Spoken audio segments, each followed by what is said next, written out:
Здравствуйте, в студии Сайгын Бирбюс. 1 июля вступил в законную силу федеральный закон от 26 мая текущего года, номер 151 ФЗ, о внесении изменений в отдельные законодательные акты Российской Федерации, по которым начинаются выплаты пособий на детей от 8 до 17 лет. С разъяснением у нас в гостях управляющий отделением Пенсионного фонда России по Республике Тыва Светлана Даткараевна Кенден. Итак, Светлана Даткараевна, кому положено пособие? Да, действительно, 26 мая был принят федеральный закон в целях реализации послания президента Российской Федерации Федеральному собранию. Данным законом внесены изменения в закон о государственной пособии семьям, имеющим детей. Введены два совершенно новых вида пособия. Это, во-первых, это пособие семьям, имеющим детей от 8 до 17 лет, 16 лет включительно, это при определенных условиях. И второй вид пособия – это пособие беременным женщинам, вставшим на учет в ранние сроки беременности. Но что касается пособий на детей от 8 до 16 лет включительно, то здесь надо сказать, что круг лиц, которые имеют право получать пособие, это единственные родители, в семье которых воспитываются дети этого возраста. Значит, единственный родитель в том случае, если второй родитель умер или пропал без вести, или же сведения о свидетельстве о рождении, сведения об одном из родителей прочерк, или же сведения об отце внесены со слов матери. Это вот случай, когда единственный родитель. Но и второй случай, если в семье имеются дети от 8 до 17 лет, на которых установлены алименты. Вот этот круг лиц. Но, конечно же, есть определенные условия для получения этих пособий. Выплата положена на каждого ребенка? Да, на каждого ребенка выплата положена. Но вот в отношении условий получения данного пособия все-таки я скажу, что значит, определяется среднедушевой доход на каждого члена семьи в зависимости от прожиточного минимума на душу населения в регионе. В данном случае у нас в республике прожиточный минимум на душу населения составляет 11 494 рубля. Если среднедушевой доход на каждого члена семьи не достигает вот этого прожиточного минимума, то семья может претендовать на эту выплату. Это когда мы определяем, значит, вот условия назначения пенсии, а размер пенсии там уже от другого зависит. Размер этих пособий зависит от других показателей прожиточного минимума. В течение какого периода можно получать выплаты? Эти выплаты, значит, если на детей, то от 8 до 17 лет, до достижения 17 лет, 16 лет включительно этот выплачивается. На какой срок устанавливается? Мы это обговариваем? Ну, это пособие на детей устанавливается на год и потом продлевается ежегодно по заявлению. То есть по истечению года нужно обязательно писать новое заявление и продлевать выплату. Будет ли производиться индексация выплаты? Вот у нас каждый раз цены растут. Ну, индексация будет производиться. Здесь бы хотелось все-таки сказать о размере вот этих пособий. Значит, вот семьям, где воспитывается ребенок от 8 до 16 лет включительно, размер пособия зависит от прожиточного минимума ребенка в регионе, в республике. Да? Значит, он составляет половину, размер этого пособия составляет половину прожиточного минимума на ребенка. У нас в республике прожиточный минимум на ребенка составляет 12 213 рублей. Соответственно, половина этого, значит, прожиточного минимума, это будет 6106 рублей 50 копеек. Вот это и будет размером этого пособия. 6106 рублей 50 копеек на каждого ребенка будет. Ну, это тоже сумма достаточная, тоже бюджет семьи вносится, да, это очень... Ну да, это как бы дополнительная поддержка со стороны государства гражданам, находящимся в трудном финансовом положении, как вот в послании говорилось. И, конечно же, это хорошее подспорье для, значит, для семьи будет.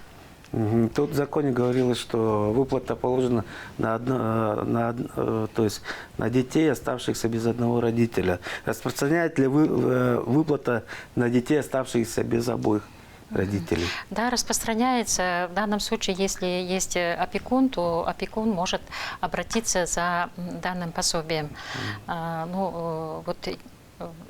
Если дети не находятся на полном гособеспечении. Полное гособеспечение это Оно находится исключает право в обращения, в да, интернате, там, если да, на полном ребенок гособеспечении воспитывается.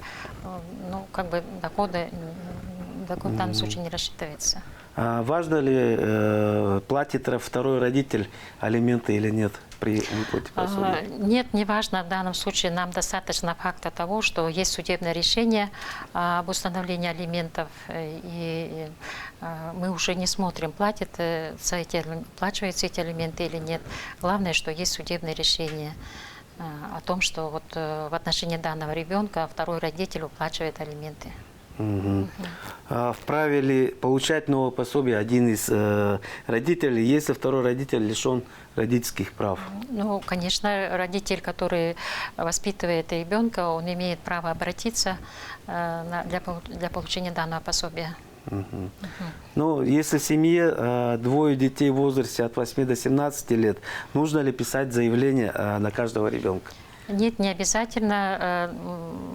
Вообще нет необходимости писать два заявления. Но одно заявление, семья, мама, допустим, или отец пишет одно заявление, и там указывается двое детей, поэтому отдельно писать заявление То не есть в следует. одном заявлении, В одном заявлении все дети указываются. Все да, дети указываются.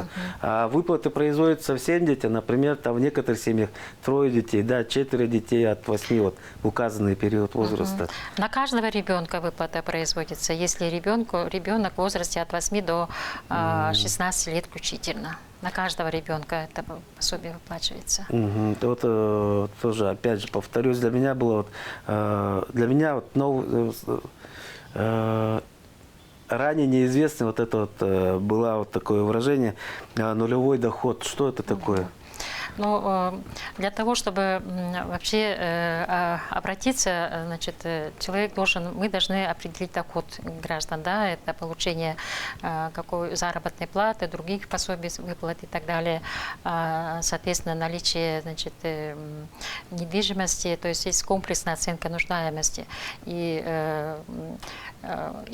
значит, отсутствие дохода, значит, граждане должны подтвердить какими-то обоснованными периодами, допустим, уходом за ребенком-инвалидом, допустим, поэтому человек не работает и так далее.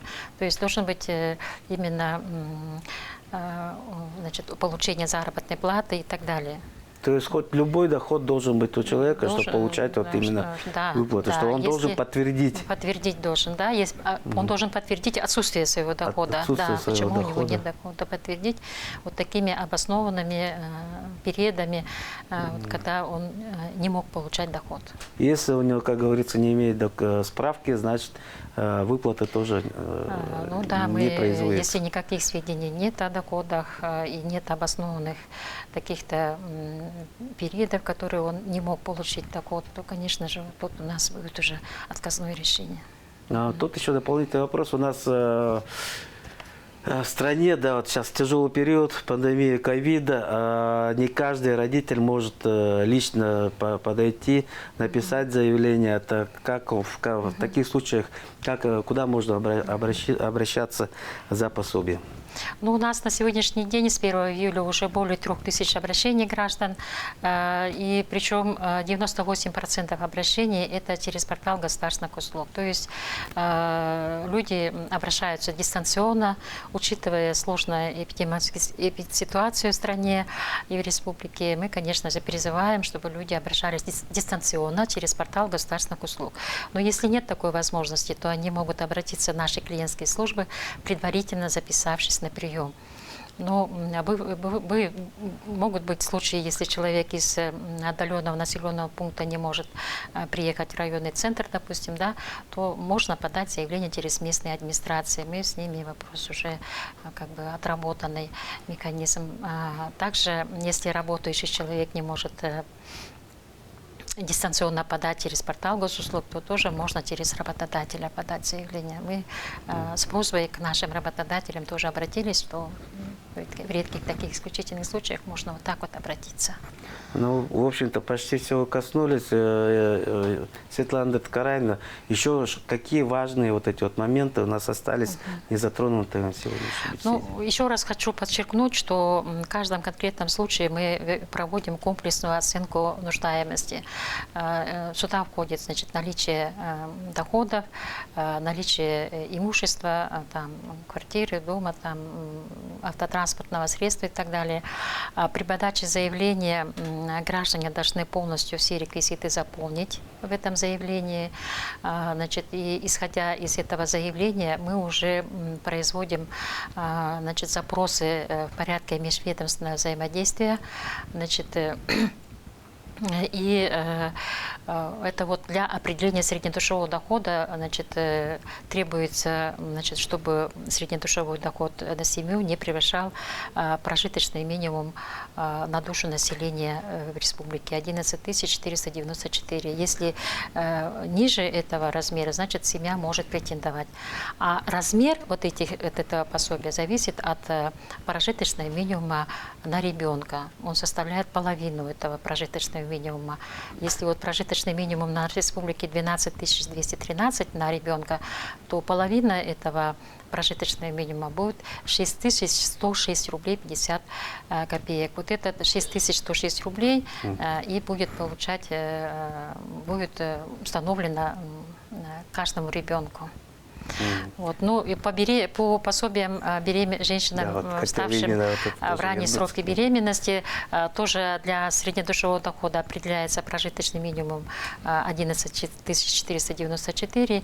Ну а размер вот этого женщинам, ставшим на первые 12 недель беременности на учет, он зависит от прожиточного минимума на трудоспособное население. Он у нас составляет 11 856 рублей. И половина этого, значит, размера это будет 5928 рублей. То есть ежемесячно до рождения ребенка вот молодые будущие мамочки будут получать 5928 рублей. Но это огромная помощь по сравнению с тем, что было. Да, да, это вы знаете, что в послании говорило, что именно адресная помощь семьям, находящимся в трудном финансовом положении, и вот исходя из этого и определены вот эти появились новые виды пособий именно гражданам, у которых вот доход семьи не позволяет, значит, не достигает прожиточного минимума в регионе. Ну, то есть здесь по будущим мамам, независимо, есть супруг или нет, все равно... Здесь независимо от того, главное здесь, значит, чтобы будущая мамочка стала на учет в первой неделе беременности. Вот главное для этого у нас, чтобы вот пораньше встать на учет, чтобы получать вот эти выплаты. Ну, эти выплаты не последние в этом году, да, у нас еще впереди август. В августе тоже, наверное, да, поговорим об этом. Да. На этом у нас все. К сожалению, наша программа ограничена временем. Встретимся в следующем эфире.